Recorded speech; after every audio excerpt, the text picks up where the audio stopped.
Olha, se tem uma coisa que devemos valorizar são os antigos moradores de nossa cidade. Afinal, eles são testemunhas de muitos dos eventos que analisamos nos dias de hoje. E agora, quando essa pessoa presenciou praticamente a maioria dos principais acontecimentos de Maringá e, ao mesmo tempo, é considerado o primeiro guitarrista que se apresentou por essas bandas, aí o papo fica ainda mais interessante. O episódio de hoje falará sobre parte da interessante vida de José Gonçalves de Brito, mais conhecido como Britinho.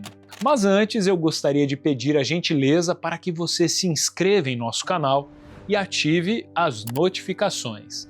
Assim, toda semana e de graça, você recebe os nossos novos episódios. Combinado? Às vezes eu olho para o passado, aqui no meu escritório, onde hoje é o meu museu, né, de coisas antigas mesmo. Para mim saber que eu tinha o dom da música foi muito interessante, porque em 1949 eu tinha 8 anos, tudo foi o começo.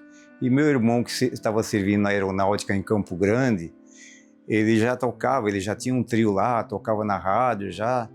E ele tinha um cavaquinho. Ele abriu o armário e tirou o cavaquinho que estava guardado e me pôs na minha mão. Falou: esse cavaquinho é para você. Agora eu te convido a uma viagem para a era de ouro do rádio e também para uma época de bailes que movimentavam a sociedade local. Vamos conhecer mais sobre a vida de Britinho, sua banda e muitas curiosidades de nosso passado. Sejam bem-vindos ao Maringá Histórica.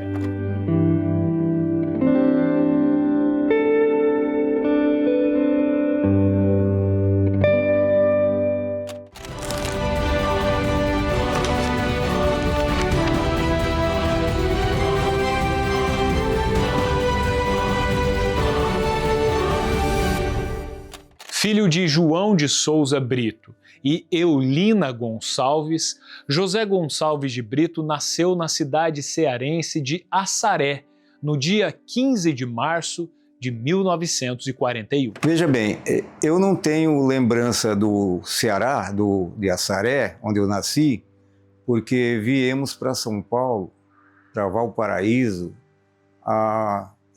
Me disse meus pais que eu tinha apenas 1 ano. O governo estava doando terra no Mato Grosso e meu pai, mais alguns cunhados, parentes, foram para as fazendas em Mato Grosso, para as terras, né? Veja bem, eu tive vários irmãos, mais irmãos que faleceram, mas a gente crescemos junto, né? São 4. O mais velho, Fernando Brito, que é esse que serviu na aeronáutica, né? Faleceu já em São Paulo, morava lá aos 66 anos. Ele que foi o baluarte de levar a música até a gente. O segundo foi o Afonso, aliás, a minha irmã Isabel, né? Só uma irmã. E o outro que é músico também, que faleceu há pouco tempo, que é o Afonso. E aos 8 anos viemos para Campo Grande. Então a gente passou a infância nas fazendas. Campo Grande mora poucos tempos. Vim com 8 anos para Campo Grande. E aos 10 anos viemos para Apucarana. Foi em 1951, veja bem, em 1950, quando o meu irmão mais velho deu baixa na aeronáutica, eu já tinha um tio que trabalhava numa empresa em Apucarana. Como na época faltava motorista, como hoje também está faltando, faltava motorista e ele era um bom motorista, o meu tio mandou uma carta para ele, era tudo através de carta, que ele podia vir para trabalhar de motorista do caminhão aqui em Apucarana, que a vaga estava para ele. E ele veio. Como ele era o mais velho, ele que comandava mais meu pai deixava ele comandar, ele era muito esperto, tal, muito ativo, trabalhador. Aí ele veio primeiro. Ele veio, daí convidou meu pai, falou: agora vocês vêm para Apucarana, que aqui é muito bom e tal, vão para o Paraná. Diante de novas oportunidades, a família Brito chegou a Maringá em 31 de março de 1954. Curiosamente, no mesmo dia que a Maria Fumaça inaugurou a ainda inacabada estação ferroviária da cidade. Pujante, Maringá era tida com um futuro promissor, seja por seu projeto urbanístico ou mesmo pela economia, que era impulsionada pelo comércio, pela prestação de serviços e, claro, pela agricultura regional. Meu pai, como carroceiro, trabalhava em Campo Grande como carroceiro e Apucarana. Ele sempre ia onde tinha estrada de ferro. Quando inaugurou a estação aqui, né, que o trem veio para cá, ele já veio antes para preparar um ponto perto da ferroviária para ele trabalhar junto com alguns outros carroceiros. Isso, fomos morar na Rua Itapura, porque tinha pouca gente na operária. Era mais para operários mesmo, né, que era para desbravar a cidade. Aí eu fiz a primeira comunhão na Igreja São José, né? Aí moramos algum tempo na Rua Itapura, aí fomos morar na Marcílio Dias. O jovem José Gonçalves de Brito precisava trabalhar, mesmo ainda sendo menor de idade, o que era muito comum naquele período. A sua primeira ocupação foi na fábrica de palmitos Caiçara e pouco tempo depois acabou contratado pelo Grande Hotel Maringá, estabelecimento 5 estrelas que foi construído pela Companhia Melhoramentos Norte do Paraná e inaugurado em setembro de 1956, na Avenida Tiradentes, em frente à Praça Dom Pedro II. Aí eu fiquei sabendo que o Grande Hotel ia inaugurar. Fomos até lá, eu e um amigo meu, arrumamos o Alfredo, né, meu amigo. Daí consegui um emprego como mensageiro. Eu sempre digo que ali foi que eu aprendi a ser gente. Então foi um emprego que me deu muita instrução, mesmo porque vinha todo mundo importante que vinha para a região de Maringá se hospedava no Grande Hotel. Eram engenheiros, eram artistas, eram as próprias tripulações da Real, VASP, Varg, Cruzeiro do Sul uns tempos, e os táxis aéreos. Mas havia algo a mais pulsando em suas veias. Seu pai, João de Souza Brito, tirava umas notas em uma sanfona, além de arranhar um pouco outros instrumentos. Seus irmãos, Fernando e Afonso, por sua vez, eram bons músicos. E, meio que impulsionado pela família, José Gonçalves de Brito começou tocando cavaquinho, depois foi para o banjo, violão, enfim, os instrumentos de cordas. E dessa forma, no final da década de 1950, ele montou um duo de violões com seu irmão, Afonso. A dupla instrumental fez certo sucesso no programa Alegria do Sertão, que era comandado por Orlando Manin, o coronel do rancho, na Rádio Cultura. Participando desse programa ao vivo, em uma das apresentações, o coronel do rancho cravou que o duo deveria se chamar Brito, no caso de Afonso, e Britinho, já que José Gonçalves de Brito era o irmão mais novo da dupla. E dessa forma, o apelido ficaria marcado para sempre na vida do músico. Em 57 eu comecei a tocar num programa do Orlando Manin, que era rancho, que ele era o coronel do rancho, né, apelido. Foi onde eu comecei a tocar com meu irmão. Até então a gente já tinha mais 2 bicicletas, vinha com 2 violões lá da operária para tocar 15 minutos. Olha que vontade, 15 minutos apenas, Alegria no Sertão. Nessa morada em Campo Grande até os 8 anos, a gente conviveu com muito paraguai nas fazendas. Tinha muito paraguai. E eles tocavam. E a gente começou a tocar muita música paraguaia. Ficamos com aquela vocação de tocar música paraguaia. O Orlando Manin apresentava, fazia as propagandas, como de praxe, né? E do outro lado do palco ficava a técnica de som. Então era feito ao vivo, não tinha gravação não. Agora, dia 1º de janeiro de 58, foi a primeira apresentação no auditório.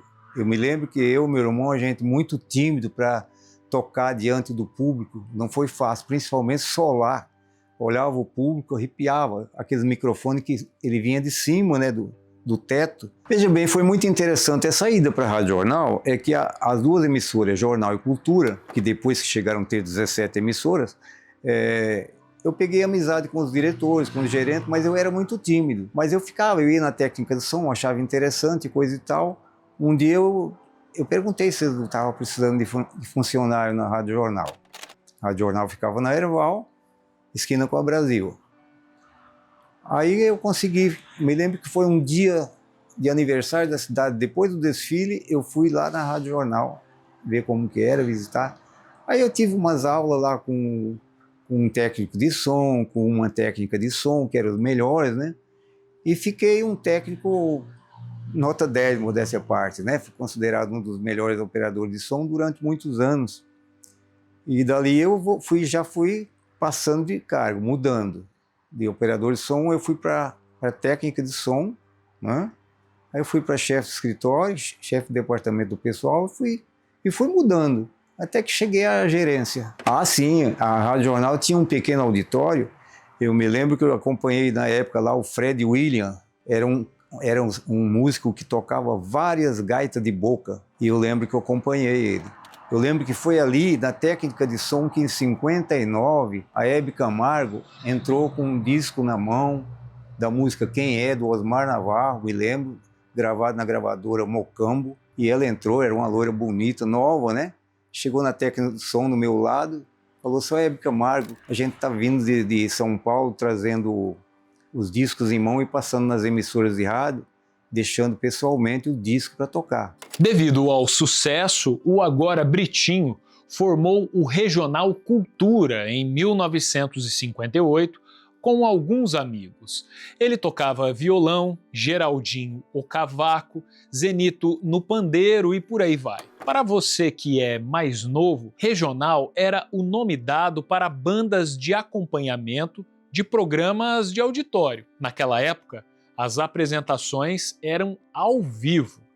Cantores convidados tinham essa banda de apoio que era oferecida pelas emissoras, geralmente de rádio, e elas eram formadas por músicos que tinham capacidade de alterar tons de improviso e segurar a onda diante de uma plateia ansiosa de espectadores. Geralmente, esses regionais também davam todo o suporte para festivais e outros eventos das rádios e também das cidades. Não por menos, o Regional Cultura, do qual Britinho participou, acabou muito famoso por conta do Clube do Caçula, um programa da Rádio Cultura que tinha crianças apresentando números musicais. Bem, vamos dizer assim que no sábado a gente ensaiava as crianças que iam cantar no domingo de manhã. Os pais vinham trazer as crianças, tinha uma sala de ensaio no fundo da Rádio Cultura. A gente ensaiava, anotava tudo, preparava os tons, tudo. E no domingo, 9 horas da manhã, começava o Clube do Caçula. Aí o regional, normalmente, era eu no violão, o Brotino no acordeon, isso no começo. O Brotino no acordeon, Geraldinho no cavaquinho, o irmão dele no pandeiro. Enfim, era um quarteto, chegou até 6 músicos, 7 músicos acompanhando. Aí Clube do Caçula era isso. Muitos dos músicos do regional da Rádio Cultura ganharam um espaço na emissora devido à qualidade e às suas performances. Vislumbrando o seu espaço de destaque também, sobretudo embalado pelos ritmos que começavam a conquistar os jovens daquele período, Britinho comprou uma guitarra em 1962.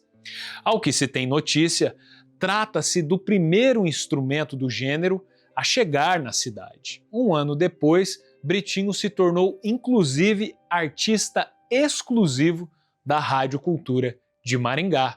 Ganhou até mesmo um programa. O meu sonho era ter uma guitarra. Eu via aqueles grupos de rock tocando, né, aqueles discos americanos, e eu tinha esse sonho de ter guitarra em vez de violão elétrico. Aí eu peguei e comprei essa guitarra. E esse Marinho que me vendeu a guitarra, que fatalidade. Ele falou: Brito, eu vou te vender essa e vou comprar uma em São Paulo. Vou na Del Vecchio, lá já tá tendo guitarra. Aí ele foi de ônibus e ele parou para jantar lá em Avaré, no ponto. Foi atravessar a rua e um carro atropelou ele e matou na hora. Já a diretoria já se envolveu em me oferecer para fazer um programa exclusivo, uma guitarra dentro da noite, no auditório, patrocinado pela Musical. Até pouco tempo tinha os ingressos aí, cobrava ingresso, lotava.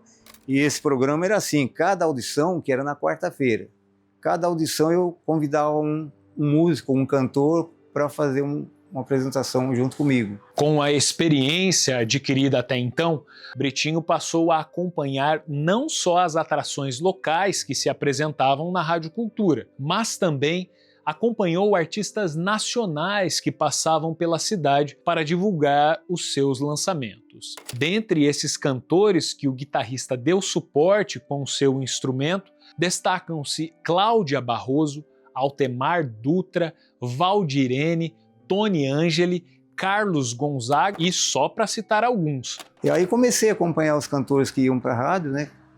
E daí comecei a fazer show na região, porque a Rádio Cultura tinha uma audiência muito boa, aí a região toda vinha me convidar. Olha, eu acompanhei 2 vezes, eu tenho aqui a foto acompanhando ela em 67, aniversário de Maringá, olha lá, 5 de maio de 67, aniversário de Maringá. E o segundo show foi o primeiro foi no cinema, no Cine Maringá. Tem uma foto dela que ela atravessando no meio do público, e nesse mesmo dia, o cantor, ela já era uma cantora principal, mas ainda tinha outro que era superior, que era o Vicente Celestino. Foi o maior cantor do Brasil. Eu ensaiei a Ângela Maria à tarde, na difusora. E o professor Francisco Lucas, de violão, ensaiou o Vicente Celestino. Então eu ia acompanhar só a Ângela Maria com a guitarra. O professor Francisco Lucas ia acompanhar o Vicente Celestino com violão. Mas ele me convidou para ir junto para dar um reforço, professor. Eu levei meu violão. Aí na hora, esse foi muito interessante. Ele não levou a partitura e ele tocava só por música. Aí a hora do Ébrio, que era a música principal do Vicente, ele esqueceu a introdução. E eu estava no palco fazendo a base. Aí ele não conseguiu fazer a introdução, esqueceu. E o Vicente Celestino pegou o violão da mão dele e fez a introdução. O Vicente fez a introdução e eu acompanhei. Aí o Vicente pegou, eu lembro que ele falou assim, tinha um vozeirão, né? Ele falou assim, não foi assim que nós ensaiamos. No palco do Cine Maringá, lotado, um show de gala, todo mundo de terno, as mulheres de longo, foi aplaudido de pé, uma coisa assim de cinema mesmo. Desse momento em diante, seria inevitável que Britinho não montasse seu conjunto musical. E foi justamente em 63 que surgiu a ideia do nome dessa banda, Britinho e Seus Cometas. Como discotecário, eu programava na Rádio Jornal um disco do grupo Bill Haley e Seus Cometas, grupo americano. Até que Curitiba teve Boneto e Seus Cometas, porque naquela época a banda era formada principalmente o nome do líder e o nome vinha na sequência. Então, Britinho e Seus Cometas. Eu falei, esse nome vai marcar. Por exemplo, o meu primeiro aparelho de som, o cubo, tinha 8 watts. Comprei de um Dr. Gali, um médico que também tocava violão. Comprei dele, 8 watts. Depois 12, depois 15. Aí depois foi crescendo. Aí veio o Tremendão, né, que era o forte das bandas, era quando lançaram o Tremendão da Giannina, né? Aí eles próprios já tinham câmara de eco, já era bem sofisticado. Britinho e Seus Cometas fez grande sucesso não só em Maringá, mas pela região. Em dado momento, a banda acabou profissionalizada e o nome foi reduzido apenas para Os Cometas. Tendo Britinho como seu empresário, eles fizeram muitos bailes, eventos sociais e até mesmo carnavais. Com vasto repertório, eram demandados para diferentes ocasiões. Uma das mais esperadas participações do grupo de Britinho era nos comícios, que reuniam multidões em praças pela cidade. Britinho trabalhou em prol de diversos candidatos e também partidos. Inclusive, pela proximidade com a política, acabou sendo convidado para disputar uma eleição ao cargo de vereador em 1976. Vamos dizer assim, era a coqueluche de ganhar dinheiro, né? Porque você fechava aí com um candidato, vamos dizer, no mínimo 10 comícios. Então era um pacote. E ao mesmo tempo eu fazia os bailes da região, o pessoal não me deixava parar. E aí eu fazia a chamada do comício uma veraneio que eu tinha com 2 cornetas daquela de aço em cima, chamando o povo para um determinado local onde ia ser o comício. Aí, quando era 5 horas, eu encerrava a chamada dos comícios, pegava os músicos, carregava o equipamento, 7 horas começava a tocar. Aí eu também já fazia minha plataforma de trabalho ali, eu já falava, né? Já teve até ocasião, pediram para mim dar a vez para outro candidato, porque eu já estava eleito, aquilo que eu te contei, eu já estava eleito e não estava. Ao longo da década de 70, Britinho participou de diversas gravações em diferentes estúdios, seja dirigindo, tocando ou estruturando as canções gravadas. Digamos assim, eu sempre tive uma criatividade assim para fazer alguma coisa, desde o nome dos cometas até os cartazes. Antes de fazer a arte, eu pensava alguma coisa que significasse com o tempo que ele foi fundado. Por exemplo, esse aqui, os cometas, a foto com os músicos em cima da primeira locomotiva que chegou em Maringá, que foi a locomotiva que eu vim de Apucarana para cá com a minha família. Para dizer que é antigo, é um dos primeiros, mostrando tudo que tinha, ainda tem aqui um pergaminho onde seria escrito o local onde a banda viria se apresentar. E as fotos antigas com artistas da época, né? Como ali Chico Anísio, o Que Maravilha, Ângela Maria, Sandra Brea, esse pessoal tudo da antiga, faz parte desse roteiro da nossa vida musical, vamos dizer assim, né? A partir dos anos 80, sua veia empresarial ganhou destaque em sua vida, quando passou a comercializar os seus shows e representar também diversos artistas para instituições públicas e privadas. Um carnaval que eu toquei foi em 79. Depois veio na minha cabeça que eu queria percorrer o Brasil, né, e coisa e tal. E eu falei, eu tinha uns parentes que era caminhoneiro. Aí eu comprei um caminhão. Eu fui caminhoneiro, fui até para Bolívia buscar madeira, para o Paraguai, um caminhão para o Nordeste todo. Eu viajei praticamente 19 estados do Brasil. É uma maneira de fazer turismo, né? O caminhão. Você viaja, faz turismo e ganha dinheiro. Pouco, mas ganha. E eu fiquei 3 anos, fiquei afastado. Afastado totalmente. Daí eu voltei, como eu tinha acabado com o conjunto, e vendia meu equipamento tudo para o Sérgio Pop da Metrópole. Aí eu voltei, falei, agora eu vou empresar. O que mais marcou foi Sandy Júnior, eu fiz 7 shows com ele, até Curitiba, tudo foi um grande show, foi um grande nome a dupla Sandy Júnior, porque eu peguei eles ainda garotos, né? A Sandy tinha 15 anos e o Júnior tinha 14. Foi um grande show e depois a Ivete Sangalo, e aí veio Rio Negro Solimões, enfim, daí veio essa era agora do sertanejo que está durando bastante, né? Tem muita dupla, já trabalhei com algumas. Mais recentemente, ao lado do filho, Britinho conduz uma empresa dedicada à promoção de shows Brasil afora. No entanto, a sua trajetória, que começou na era de ouro do rádio, o posiciona como um integrante fundamental na história artística local e regional. Na rádio, quando tocava na rádio, a gente era considerado como artista de rádio. Então a gente tinha muito fãs, sabe? Graças a Deus. Ser o primeiro guitarrista, por exemplo. Então, Maringá eu só tenho a agradecer porque é um nome que eu fiz o meu nome junto com ela, né? Com a cidade. E aí, você conhecia a história de José Gonçalves de Brito? O Britinho, considerado o primeiro guitarrista de Maringá?